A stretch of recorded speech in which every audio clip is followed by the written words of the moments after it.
It takes a lot of money, folks, to run away from your record.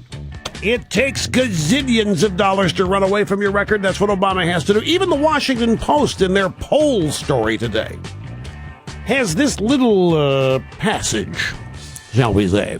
Quote, the challenge for President Obama may be trying to turn attention away from a stubbornly negative take on his performance. No kidding.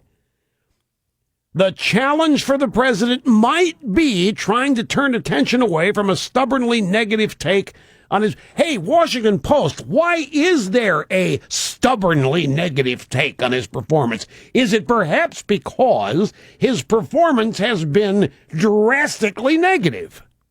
There's nothing stubborn about us. We live in Realville. Stubbornly negative take on his performance, despite everything we've done here at the Washington Post to pass this guy off as FDR, he still comes across as Wile E. Coyote. Bunch of dumb voters.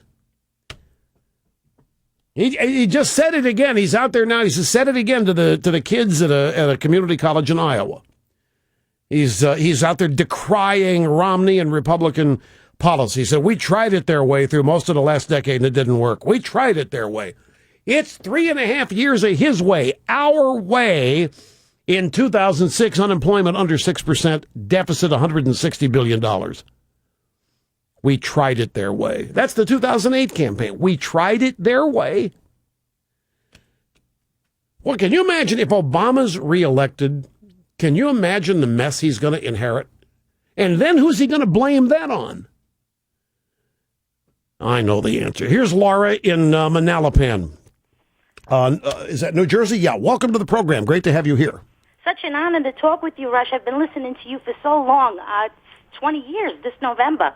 Well, I appreciate that. Thank you. You actually caught up with my thought, I think. You were saying that when President Obama was saying this is going to be a test of what got us here, originally you were saying he thought it was about Bush and what Bush did and the situation we're in. But I was thinking, and I think you just caught up with that in the last segment, I think it was more he was talking to his own people. I think he was saying this is going to be a test of your resolve, of our grassroots movement, all that you did to get me here. Now let me see if you're all going to do it again. That's what I think he was saying.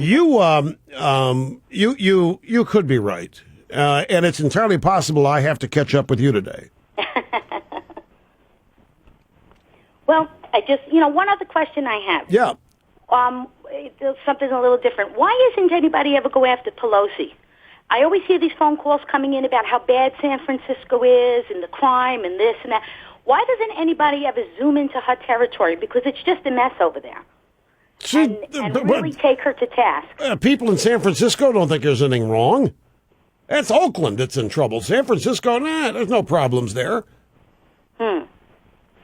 Was just a thought. I figured I would ask you. Pelosi, nobody. I think there have been. Cindy Sheehan ran against her. Cindy Sheehan can't beat Pelosi. Nobody can. Well, she's no great person either. Cindy Sheehan seems like they're all in the same bag. Yeah, Pelosi is just an untouchable. There's nothing is going to change there until she decides to retire. Cindy Sheehan ran against her, lost in a landslide, and Cindy Sheehan was loved and adored by people in San Francisco up until the time she challenged Stoneface.